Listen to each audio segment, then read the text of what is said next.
I'm gonna share with you the one idea that has changed millions of people's lives forever. And it comes from this book right here. It's called The Power of Now by Eckhart Tolle. So let's dive in. Eckhart Tolle is an author who has sold over 35 million copies worldwide. He was born in Germany in 1948. When he was 17 years old, he experienced something life-changing. He felt completely overwhelmed with all of the problems that were going on in his mind, and he says in the book that he literally could not differentiate himself from all these thoughts. That's when he started seeking out different teachers, and he learned about meditation and about Eastern philosophy and how to control the mind.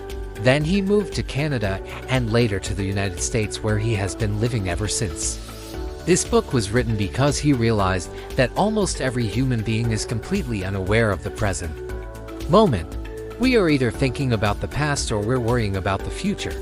Eckhart teaches us how to stop identifying with our minds so that we can wake up to reality and fully experience each and every moment. Because he says that the secret to enlightenment is hidden right here in the present moment. So, let me share with you some of the most important ideas from this book. Idea number 1: presence is bliss. Most of us spend at least 90% of our time thinking about something other than what we are currently doing. Eckhart calls this identification with our brain, and he explains that what we are is not our brain, but we are having a brain. Right now, for example, you are listening to my voice and you might be thinking, who is this person talking? I wonder if they're good looking. But all of this is happening in your brain. Just notice that you're not actually the thought itself. You're the one that's observing the thought. In the same way, you are not your emotions.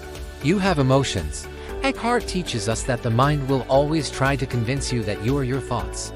This is why we usually say things like, I am so happy, I feel sad, I am angry. But in truth, we are just having these feelings.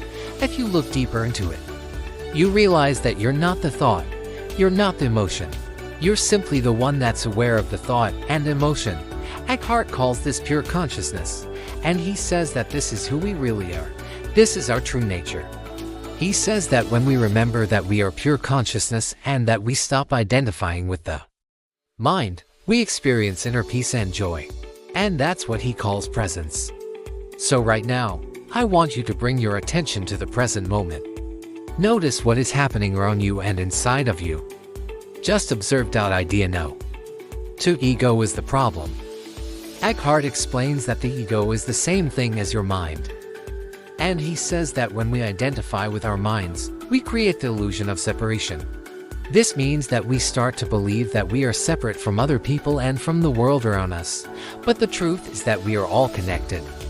There is only one consciousness that we are all part of, and fortunately, most of us are not aware of this. So what happens is that we constantly compare ourselves with other people, and this creates suffering. He says that when we identify with the mind, we also identify with our ego, and this is what causes all of our problems. Idea no. 3. Pain body. Eckhart talks about something called pain body, and this is basically all of the negative emotions that we keep inside of us. For example, shame, guilt, fear, sadness, anger, etc. Usually we don't like to feel these emotions, so we try to hide them. But when we do this, we end up creating even more problems for ourselves. He says that pain body is like a sponge that absorbs everything. So instead of trying to get rid of our pain body, we need to learn how to feel our pain body.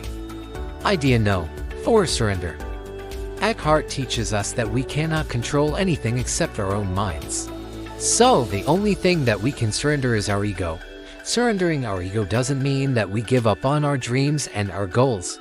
On the contrary, Eckhart says that when we surrender our ego, we open up to infinite possibilities. This is because when we stop fighting against life, we can flow with the circumstances that are happening in our lives. As I was reading this book, I had a profound realization.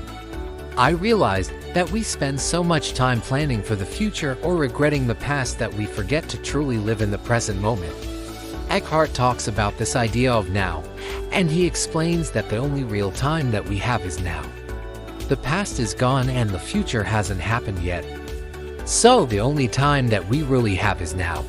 We cannot change the past, but we can choose how we react to it. And we cannot predict the future, but we can prepare ourselves for it. So the only time that we have is now. Eckhart reminds us to pay attention to the details of life. He says that when we are present, we can see the beauty in everything. When we are present, we can appreciate the little things in life. For example, when we sit down to eat, we can taste the food. When we talk to someone, we can listen to what they are saying. When we go outside, we can feel the sun on our skin and the wind in our hair. When we are present, we can experience all of these things. But when we are not present, we miss out on all of these experiences. We are not fully alive. I hope that you enjoyed this summary of the power of now.